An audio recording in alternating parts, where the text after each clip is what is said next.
என் உயிரினும் மேலான அன்பு உடன்பிறப்புகள்.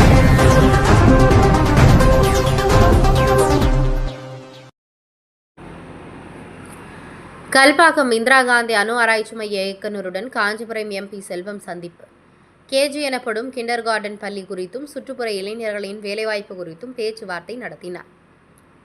செங்கல்பட்டு மாவட்டம் கல்பாக்கம் நரியத்தில் உள்ள விடுதியில் இந்திரா காந்தி அணு ஆராய்ச்சி மைய இயக்குநர் சந்திரசேகர கார்ஹட்காரை காஞ்சிபுரம் எம்பி செல்வம் சந்தித்து பேசினார். கடந்த சில தினங்களுக்கு முன்பு கேஜி எனப்படும் கிண்டர் கார்டன் மழலையர் துவக்க பள்ளியை நிர்வாகம் திடீரென மூடியது. அதற்கு பெற்றோர்கள் மத்தியில் எதிர்ப்பு எழுந்தது. மீண்டும் கேஜி பள்ளியை திறக்க வேண்டுமென பெற்றோர்கள் வலியுறுத்தினர். அதன் அடிப்படையில் காஞ்சிபுரம் எம்பி செல்வம் இன்றைய தினம் கல்பாக்கம் நகரத்தில் உள்ள விருந்தினர் மாளிகையில் இந்திரா காந்தி அணு ஆராய்ச்சி மைய இயக்குநரை சந்தித்து பொதுமக்களின் கருத்துக்களை எடுத்து கூறினார்.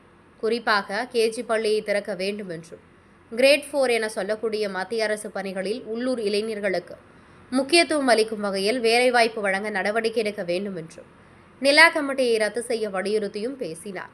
அதனைத் தொடர்ந்து செய்தியாளர்களை சந்தித்த எம்பி செல்வம் சுற்றுப்புற மக்களின் கோரிக்கையாக இருந்த தகவல்களை இயக்குநரிடம் தெரிவித்ததாகவும் விரைவில் இதற்கு தீர்வு காண நடவடிக்கை எடுக்கப்படுவதாக இயக்குநர் உறுதியளித்ததாக தெரிவித்தார்.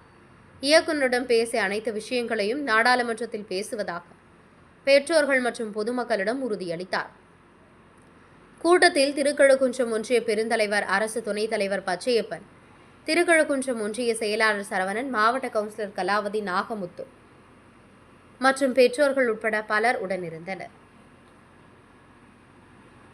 அந்த ஊராட்சி உள்ளடங்கிய பொதுமக்களின் கோரிக்கை ஏற்று இன்று ஐஜிகே டைரக்டர் சந்தித்து உரையாடினோம். பொதுமக்களின் முக்கியமான கோரிக்கை என்னென்னா, உள்ளூர் பிள்ளைகளுக்கு கல்வி நிலையத்தில் அட்மிஷன் வேணும். ரெண்டாவது உள்ளூரில் படித்த இளைஞர்களுக்கு வேலை வேணும்னு கேட்டிருக்காங்க. அந்த 2 நிமிஷமாக பேசியிருக்கோம்.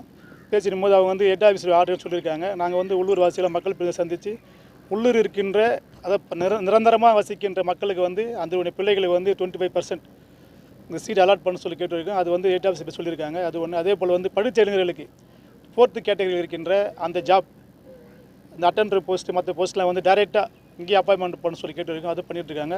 ஃபர்தராக இது கேவி ஸ்கூலில் கேஜி லைசன்ஸ் எல்லாம் தற்சயமாக மூடி வச்சுருக்காங்க. லைசன்ஸை பற்றி கேட்டிருக்காங்க. அதில் மேலே பேசி லைசன்ஸ் பற்றி சொல்கிறேன்னு இருக்கேன்.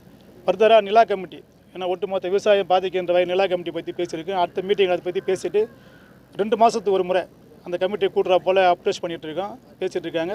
ஃபர்தராக இந்த நிலையத்துக்கு தேவைப்பட்ட நிலங்களை தவிர்த்து தேவைப்படாத நிலங்களை விடுவிக்கிற மாதிரி ஒரு கோரிக்கை வச்சுருக்கேன். அதையும் பேச சொல்லியிருக்காங்க. அதனால் நல்ல முடிவு எதிர்பார்த்துட்ருக்கோம். மக்களுடைய கோரிக்கை நிறைவேற்றுகின்ற வகையில் பேசிட்டு வந்திருக்கேன். கண்டிப்பாக இது நிறைவேறும். கவர்மெண்ட் பண்ணுற வேலை இது.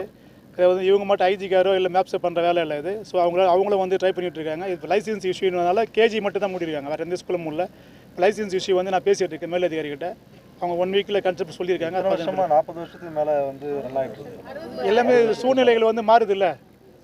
41 வருஷம் போது நம்மளுடைய கேரக்டர் மாறுது போது அவங்க ஜீவோ தான் அவங்க பேசியிருக்காங்க. அவங்களும் ட்ரை பண்ணுறாங்க. அவங்களுடைய குற்றச்சாட்டு என்னன்னா, இது தமிழக அரசு தான் எங்களுக்கு ஒப்புதல் அளிக்க மாட்டேங்குது அப்படின்னு. அவங்க தமிழ்நாடு அரசை பற்றி அவங்க யாரும் குறை சொல்லலை. பட் லைசன்ஸ் இஷ்யூ இருக்குன்னாங்க. நான் மேலதிகாரிகிட்ட பேசியிருக்கேன். வித்தின் 2 டேஸில் அவன் மேலதிகாரி கன்செப்ட் சொல்லியிருக்கேன். நான் பார்த்து பேசிக்கலாம். என் உயிரினும் மேலான அன்பு உடன்பிறப்புகள்.